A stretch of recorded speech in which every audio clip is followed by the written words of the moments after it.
रामटेक तुमसर मार्ग मध्यरात्री 2:30 वाजता अंधाराचा फायदा घेत गोवंशाची अवैध वाहतूक सुरू आहे आणि प्रश्न असा आहे की हे निर्ढावलेपण कुणाच्या जोरावर चालत आहे? कायद्याची भीती संपली आहे का की या मार्गावर नियम फक्त कागदावरच उरले आहेत? रामटेक पोलीस स्टेशनच्या हद्दीतील महादुला शिवार परिसरामध्ये 3 फरवरी रोजी मध्यरात्री सुमारे 2:30 वाजता ही धक्कादायक घटना उघडकीस आली आहे.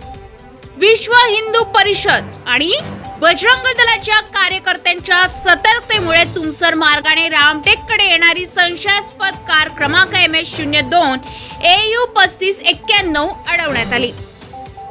तपासणी दरम्यान कारमध्ये 5 गायी अत्यंत निर्दयतेने दोऱ्यांनी बांधलेल्या अवस्थेत आढळून आल्या. ना पाणी, ना हवा, ना दयामया. या मुख्य जीवांवर होत असलेली क्रूरता पाहून घटनास्थळी असलेले सर्व सुन्न झाले. प्रश्न असा आहे की हे गोवंश नाहीत का की त्यांच्या जीव मोजणाऱ्याही किंमत उरलेली नाही? या घटनेची माहिती तात्काळ रामटेक पोलिसांना देण्यात आली. पोलिसांनी घटनास्थळी दाखल होत धडक कारवाई केली आहे. या अवैध वाहतुकीत सहभागी आरोपी जमशेर खान उर्फ जम्मू मुनीर खान राहणार कामठिंग नागपूर याने अंधाराचा फायदा घेत पळून जाण्याचा प्रयत्न केला, मात्र पोलिसांनी त्याला ताब्यात घेतलाय.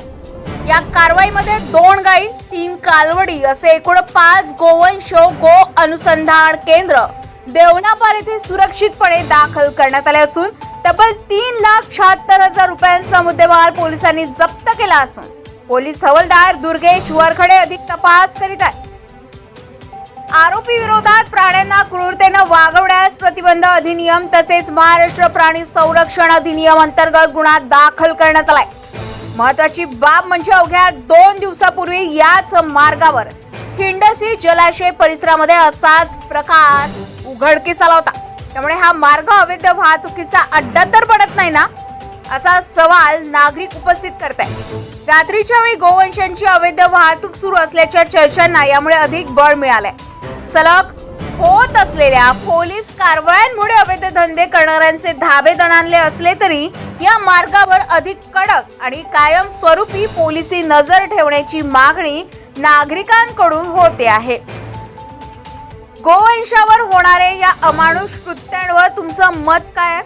दोषींवर कठोर कारवाई झाली पाहिजे का? कमेंट मध्ये तुमचं मत नक्की लिहा. गजा महाराष्ट्र 24 न्यूज करता पंकज चौधरी, रामटेक, नागपूर.